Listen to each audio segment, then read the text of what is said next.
Welcome back, everybody, to another episode of Amateur Pool. I'm Josh Powell, your host, and today we've got a bunch of, well, we're not putting out a bunch today, but upcoming in the next few days, we've got a bunch of little short matches from a bar box tournament that I played at an actual bar. It's called Crescent Lake Inn in Waterford, Michigan, and it's short matches because it's a race to two. Guys, this bar only has 2 tables, so they race to 2.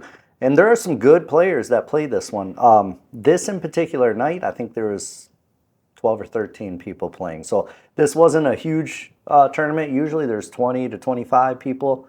And with 2 tables, you can imagine that takes a while. So we do race to 2. All right, that's me at the table right now, getting ready to shoot that 11 ball, which I did and messed up the 10 ball nicely. Maybe, though, because this is a valley table, maybe I can make the 10 go past the 8, hit the rail somewhere around that chalk or second diamond, and maybe still cheat it in. It's possible, guys. Yeah, it's possible, but not likely in that case. You know, I didn't hit that as good as I could have. I probably could have hit it a little closer to the 8 ball. I think that shot would have went. I think that can, if I were a better player, I'm willing to bet I could have made that shot, you know? But I'm not. So here we are. Just you and I. You know, a couple of amateurs watching amateurs. Talking about pool. Hanging out. That's it. By the way, have you hit the like button yet? If not, it's right there. It's right there in the corner of your screen, man. Just hit the like button. All right, this gentleman that I'm playing is Jim K. And I say Jim K because I can never remember his last name. It's a long one with a lot of consonants, like Kurtwitz or something like that. And I apologize, Jim. I play his brother later on, and you'll guys see that video in a few days. But you'll notice his brother I listed as Scott K. You know, it is what it is, guys. I'm sorry. I would have had you write your name down if I'd have thought about it, but I didn't, you know. But Jim's a good shot, man. I played him quite a few times up here. He's a very good, he can walk into a bar and pretty much beat everybody at the bar kind of player. You know what I'm saying? I don't think he necessarily takes pool quite as serious as some of us, but the guy's a good shot. The guy is a good shot, but he missed, so I'm back at the table. I'm going to try to shoot that 15 and draw up into the 9 maybe. I think that, or maybe the 1. Yeah, hit the 1. Fell into the 9. Now, if I can make the 9 into the side, that's perfect because the cue ball is going to break up the 10, 14, 12, 13 there. It's pretty good there. 10, 14, 12, 13. I looked at all of them and called them all out. Yeah, there we go. I mean, that's not horrible. It could have turned out better for me. The 10, 13, 12 are still in trouble. The 14 was broken out. So I'm going to make this, but then what's next? Am I going to try to draw straight up? Yeah, I am. Man, that was a good stroke. Put a good stroke on that one, man. Now, if I can make the 13 and just draw back into the 10, shoot the 12 next, I think I'm in pretty good shape. Or I maybe even follow forward. Shoot the 13 with top and run into the 15 and push it out and have the shot on the 10 in the side. Yeah, like that. That was pretty good. That was pretty okay, amigo. Oh, amigo. So make the 10 in the side. I'm going to have to come all the way down and hit the short rail. You know, the short rail. Shortrail.com, by the way, if you want you a sweet shirt. Okay, so I drew into the long rail. I should have stunned that into the short rail because then the ball would have came back up and I wouldn't have been left with this long shot here. Now I have this long shot. I think the 8 goes past the 4, but with this long shot, it's kind of tough to get over there. I got to try to go behind the 8 without hitting. Oh, that's not going to work. Yeah, tap the 4, man. Now the 8 does not go. You know, that's how you screw up a run out right there. 101. If you guys want to know how to screw up a run out, just watch what I do. You know, that's it. That's it. I'll show you every time. Well, not every time, but a lot of times it feels like.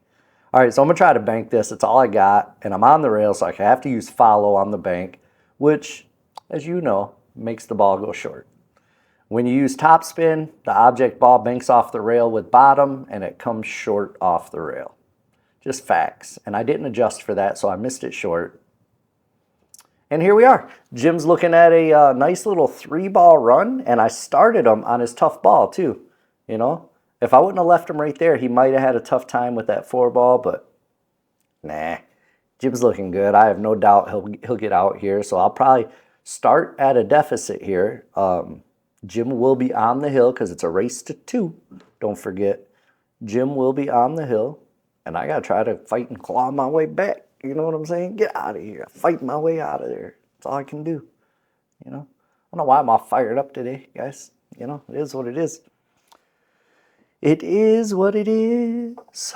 All right. Did you see that stroke there, guys? Rewind the tape. Watch it back. Check out his stroke. You guys take your own look, draw your own conclusions, man. But my man's been shooting that way for a long time, and it works well for him. So it is what it is. Like I said, man, he makes his balls. He makes his balls. His balls. You know, family channel, guys. Cut it out. You know, it's a family channel.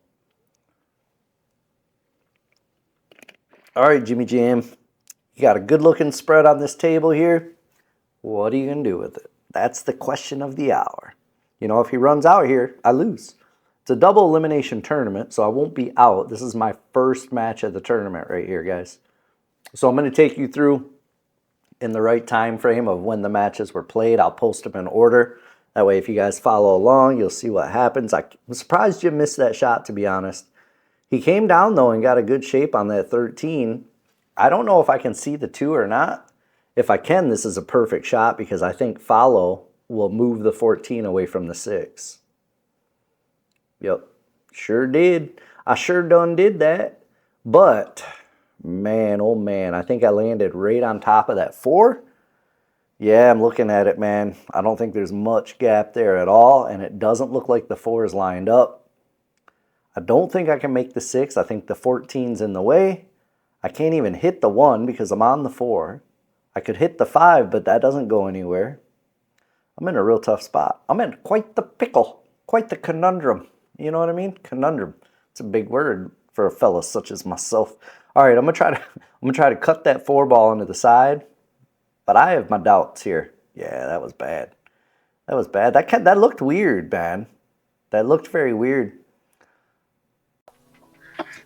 Ever wish you could play like Efren Reyes? If you buy our new line of short rail merchandise, I can guarantee you'll play as good as Efren Reyes. I'm sorry, I was just informed I can't say that. I can guarantee you will not play as good as Efren Reyes. You'll still suck, but you'll look good doing it. Get you some. I'm telling him something. I think I might have hit the 4 after I hit the cue ball. My stick might have hit the 4, which in itself is not a foul, believe it or not. In the rule set we're playing, it's cue ball foul only. So when I hit that, the cue ball moved, but my stick hit the 4. If that 4 would have hit the cue ball afterwards, of course that's a foul. But just hitting the object ball like that is not a foul.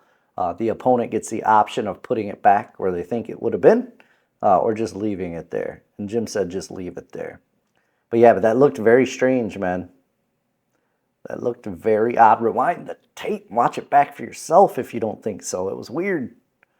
It's very weird. All right, is he going to take his duck now? Is he going to shoot the 11 into his duck? If I were him, I would shoot the 9 ball into the side right now. Yeah, that's what he's doing. That's his shot. For sure, if he wants to try to get out and just stun this over into the 11 if he wants. Yeah, he didn't even have to. The 11 goes past the 4 down here in the bottom left. It goes past the 4, no problem. You guys notice in the upper right-hand corner, representing Raven Qs, ravenq.com. Discount code Josh, guys. Break sticks, jump sticks, all carbon fiber, half the cost of like a Predator or Q-Tech carbon fiber stick. And I don't play with one of their shooting cues yet, but I have the break cue and the jump cue, man, and I love them both, especially the jump cue, man. It's the best jump cue I've hit with, for sure. Break cue super nice, too.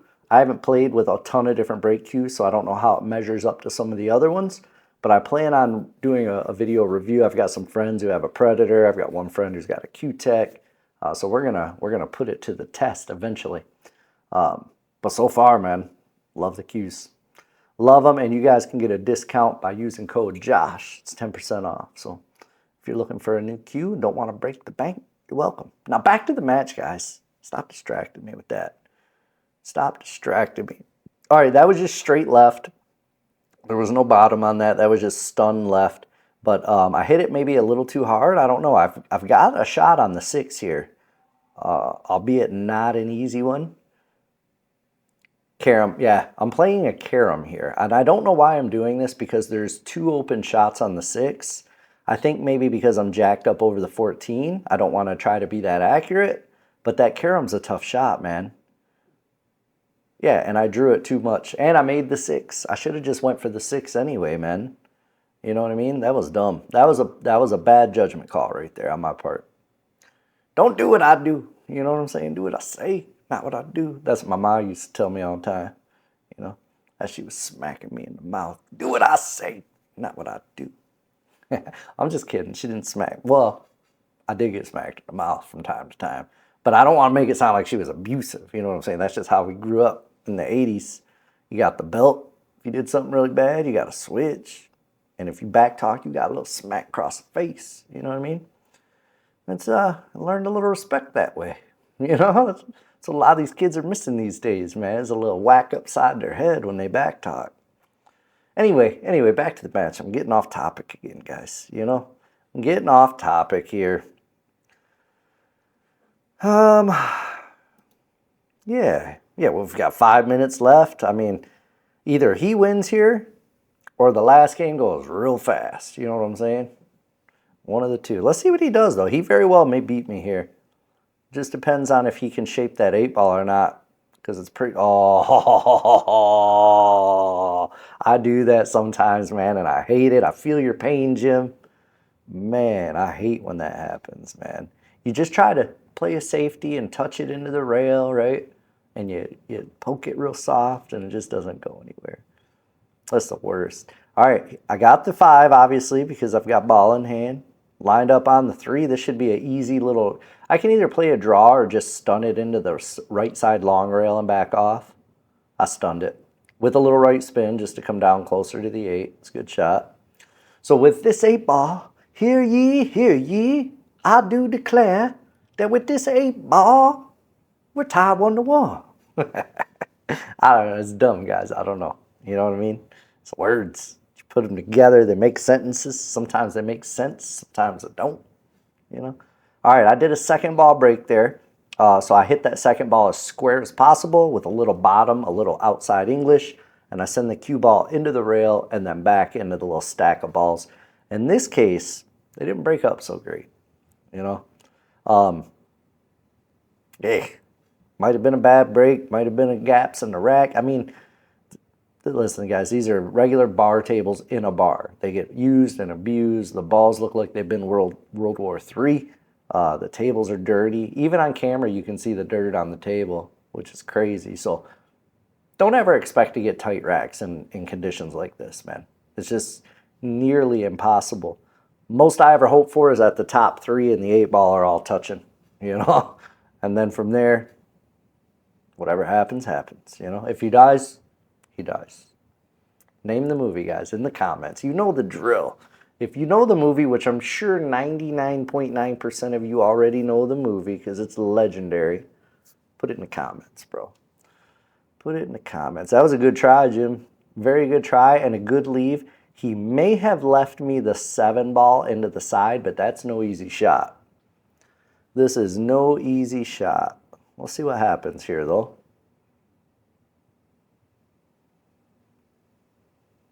Yeah, 7 into the side, you know? You know? You know. All right, now I got the 5 up into the corner, or I could put the 5 into the side. I could shoot the 4. It looks like I'm shooting the 5 into the side, I think. Yeah. Yep. Oh, if that 3 goes past the 9 down into this corner, there's a chance I get out here. There is a chance I get out. And if the 3 doesn't go, it doesn't mean I can't get out. It's just a little tougher. I've got to get behind it down there somewhere by the 9-ball and shoot the 6 or the 3 up table to open them up. I can get there right off this shot. I'm shooting the one with a little stop shot. Yep, perfect. El perfecto. You know what I mean? You know what I mean, Vern? You know what I mean? Good old Vern. You know what I mean, Vern? I forget that guy's name, man. Ernest. Ernest goes to camp. Ernest goes a lot of places, man. That guy had so many of those Ernest movies. He was kind of funny back in the, what was he, in the 80s probably, early 90s, somewhere in there. Oh, I overdrew it. See me hit the table like that?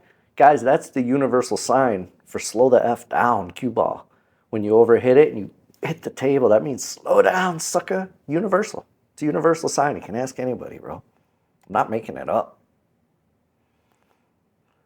Oh, what a good shot there, man. That was a good shot. Decent stroke. That felt good. It looked good. So I'll put a little left spin on this one. Maybe a little draw with left, yeah. And come down for the 8. This 8 ball, with this 8 ball, I do wed.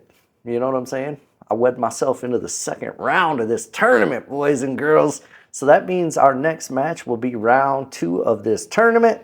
Jim K, thanks so much for letting me record, bro. It's always a pleasure to play with you, with your balls and stick. I don't know. Guys, I didn't mean it like that. Let's move past it. Let's move past it, guys. Everybody out there, thank you guys so much for hanging out, man. Don't forget raven.com or ravenq.com. Discount code Josh if you want a rectangle perimeter light. Best in the business, man, is perimeterbilliardlights.com. Discount code amateur pool. And as always, check out shortrail.com, man. Hoodies, t-shirts, hats, koozies. We got it all, man. Well, not all, but we got a few things. You know what I'm saying? All right, guys. I'm done jabbering on, man. Thank you guys so much for hanging out. And we will see you on the next video. Peace.